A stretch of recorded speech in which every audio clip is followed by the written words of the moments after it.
Eden Zero is back, and we start off back with the fight with all the dragons. And apparently, Valkyrie has guns in her body? Did not see that coming. I know she was designed to be the warrior of the four shining stars, but I didn't expect her to be the only one with guns in her actual body they should fire with. I just figured she'd use ether gear. But no, apparently her entire body is an arsenal. Brigadon apparently is also an arsenal because he can turn his arm into a giant fucking cannon. Like, it's actually bigger than his own body, which means he reconstructed his own body. It had to be. It couldn't have been something that was hiding inside of him because it wouldn't have fit. So yeah. At that point, Valkyrie realizes that she's basically in a one-on-one fight that she just can't quickly get over. And so she actually orders Homura to take care of Agnolia, which is insane to me because I can't imagine she has any chance of being Agnolia. I mean, it seems that the Dark Stars are stronger than they were in the last world, so there's a high possibility that this new Agnolia, who looks different, is probably also stronger as well. But Homer goes along with it, and she goes off to fight Agnolia. Once again, don't see how that's going to end well. Back with Witch, Wizard basically declares that he's going to kill her again. And not just that, but he plans on destroying the entire Eden Zero, and he just blasts her to fucking shit. I mean, Witch is in tatters after that. She gets back up and fires back, but they are able to clash equally. Then Witch does something that I didn't think we'd ever see, because the only time we've ever seen it was Hermit, and she did that one time. Witch uses overdrive, and her overdrive is gorgeous. The aesthetic seems to be that of like a rose or a plant, or maybe even a bird. It's really hard to tell, because everyone's aesthetic is something. Like, she's the demon, Homura's a nine-tailed fox, because she's like a Japanese character. But for some reason, Witch's isn't a witch. It's kind of odd to me. It's still gorgeous, though. I do like it a lot. And after she goes into overdrive, she then blasts Wizard and declares that she's the shield and she will never allow Eden Zero to fall. And, well, their fight just continues on with them just blasting each other, blocking each other's attacks. It doesn't seem like either of them have the power to overcome the other, at least not so far. The Eden's One then shows up, which, that happened. And as you can imagine, she immediately bolts straight towards it, because of course he does. He plans on boarding the ship and then fighting inside of it, which is an awful idea, because one, the ship is alive, and two, it has a second form, which is Void, so she would have to fight Void literally in own turf.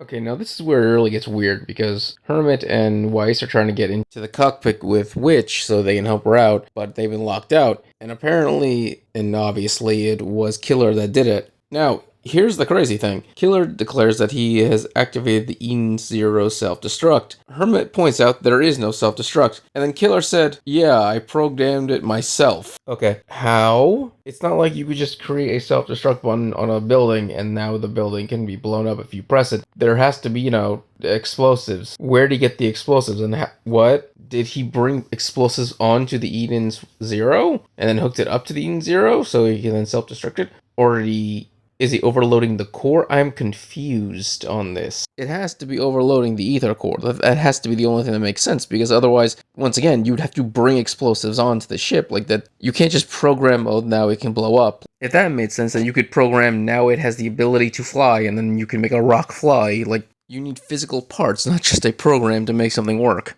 And at the end of the chapter, we finally get another piece of the flashback from 20,000 years in the past. And apparently, Hermit's real name is Mo, or at least that's the short version, and Killer was her senior, apparently. The two of them are in a room with tons of monitors and computers and such, so apparently they were programmers even back then. And they're discussing how the planet is coming to an end, and the two of them have been theorizing how everything in overdrive, and if they're going to save the world, then they have to make the world go into overdrive. Something like this has been mentioned before, that a planet can go into overdrive, but we never actually seen what that's actually like. And I can't imagine that a couple of high school kids could even make an entire planet go into overdrive. I mean, seriously, like, what are these two kids from 20,000 years in the past who have no understanding of futuristic technology know about overdrive in the first place? I mean, how does the concept of overdrive even exist? Do they know about ether? Like, what is the knowledge of the world that they live in 20,000 years in the past? Like,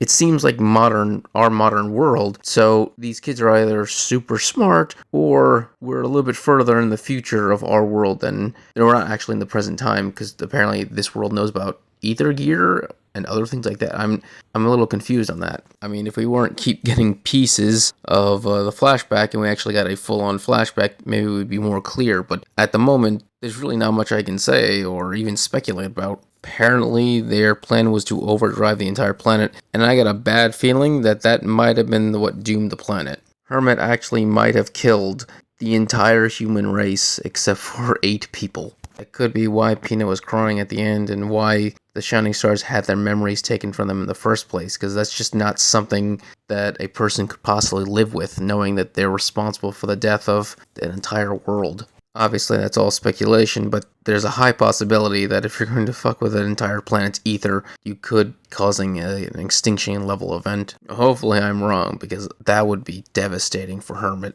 But yeah, if you enjoyed this video, subscribe, give a thumbs up so you enjoy more Inzir and other May things. Thank you, and have a great day.